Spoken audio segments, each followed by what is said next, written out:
Hello and welcome to the channel. I've just fixed a few bits on this and thought I'd do a quick video before it gets broken again. This is my ZD Racing DBX10.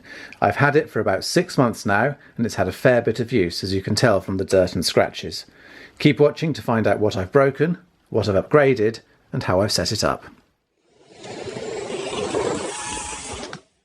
So let's start with the breakages. If you saw my original review, you'll remember that this wasn't very well built in the factory and needed a good going over to make sure everything moved smoothly without binding up. I'd recommend you do the same and pay particular attention to the gear mesh, which needs a little backlash to stop it from stripping. Working from front to back, the most common breakage for me has been this upper bumper brace. This loop cracks easily, even though it's soft plastic. I think I've been through 3 already. Once it breaks, the bumper will be next. Out of the box, the DBX10 comes with plastic hubs and uprights, and I've broken quite a few of them.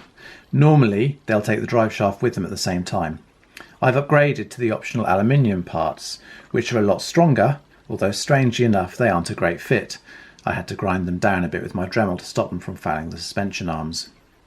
That hasn't solved all my front drive shaft issues though, because I just had to replace another one as well after the pin that goes into the outdrive sheared off. That's happened to one of the rear drive shafts too. I've had a couple of weird failures in the shocks where the E-clips holding the pistons on have broken, but overall the shocks are pretty good. The standard servo is terrible and actually made the car hard to drive. I've replaced it with one of the DS3225 servos that are widely available from Chinese sellers, and so far it's worked really well. But to give the steering a chance of responding, I've tightened the servo saver spring until there's only about 1mm gap. The standard setting is incredibly soft. Fingers crossed nothing breaks. I've also got Futaba radio in mine because the standard radio is faulty out of the box. I'm still running the standard motor and gearing because although it's not crazy fast, it's fast enough to have fun. The final thing I've broken is the rear wing mounts. The replacements look like an older design, but they actually seem to have held up a bit better. So although quite a few things have broken, quite a few things haven't. Even though the suspension arms and these upper links seem a bit flimsy, they've been fine so far, and so has the cage body. My gut feeling is that this breaks a little bit too easily. Normally my son drives this and he's more aggressive than me, but even if I'm driving, it rarely lasts more than the battery pack before something breaks. Then you have to wait a few weeks to get the spares from China. They're cheap, but it gets a bit frustrating to have to wait all the time. Absima do sell parts as well. They rebrand this as the ADB, but they aren't widely stocked. Not sure I'll go down the cheap Chinese basher route again. But I'm going to make the most of it while it survives, so I've done a few setup changes to fine-tune the handling, which is what I'll take a look at now.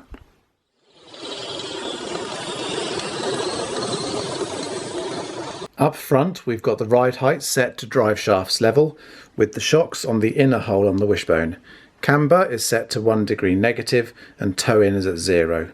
I didn't like thinner oil in the shocks, so I'm running 550 CST, which helps to keep the nose up over jumps. As standard, the diffs are filled with grease, but I've cleaned that out and filled the front with 30,000 CST silicone oil, which stops the inside wheel from unloading under power and makes it much easier to drive. At the rear, we're running the same ride height with the shocks in the middle hole on the wishbone. Camber is still 1 degree with 450 CST oil in the shocks this time and 10,000 CST oil in the diff. To sum up, after 6 months use, I still agree with my original impressions of the DBX10. It's not going to set any speed records and it's not going to pull any amazing stunts in the skate park, but it looks great, handles well and gobbles up rough ground with ease.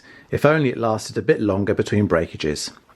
As ever, if you've got any questions or comments, please leave them below. Otherwise, thank you very much for watching.